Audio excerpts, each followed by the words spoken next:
Welcome back to our leadership series, where we spotlight voices driving a positive change in today's workplace. In this episode, we're joined by Beckie Elsesser, a human resources specialist whose work centers on creating smoother onboarding experiences, supporting employee growth, and helping organizations thrive through strong people practices. Let's get into it. Becky, you've led teams in both retail and HR. What's something you've learned about motivating people in very different work environments? So communication, communication, communication. It doesn't matter what field you work in, when, how long. Communication will always be important.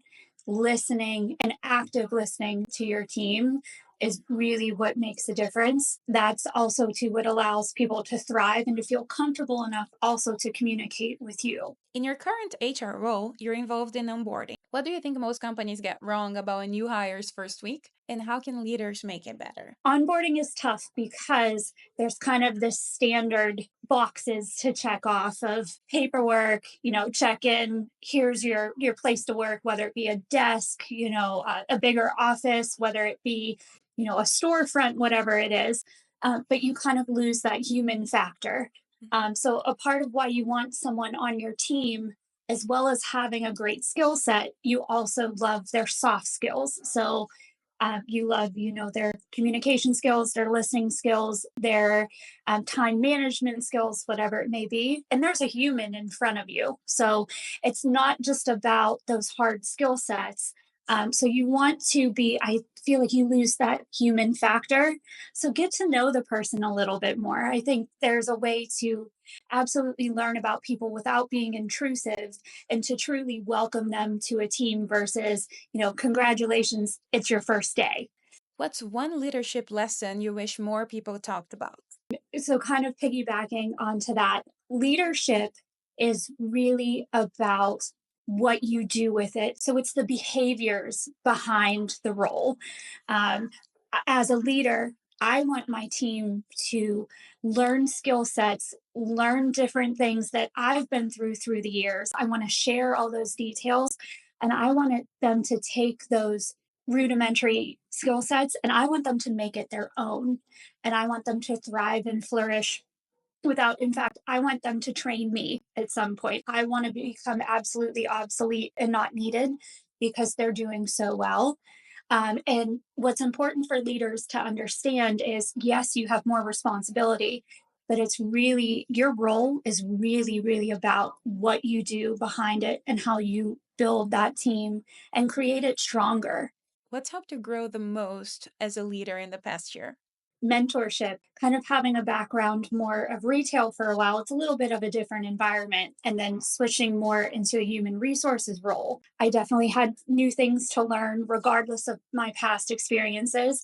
And I really had great people and a great team around me that, same thing, as much as I could be a mentor to others, I was also able to kind of be taken under someone's wing as well that has had an incredible longevity career in as a retail manager and really learn more in processes and whatnot about kind of just what's needed for my daily role. I think it has helped me um, just continue to grow within the HR field and continue to grow as a leader. And quite frankly, it made me feel so incredibly comfortable coming in with a new team that had been so established for so long. As someone who's both managed operations and supported hiring and training, what's one underrated quality you always look for in a leader? 1,000% be open to change and be open to innovation. I think that is on in such a fast-paced world, especially within our professional roles. Things are constantly changing, and sometimes it's very hard for people to adjust once they have just established themselves for whatever X amount of years.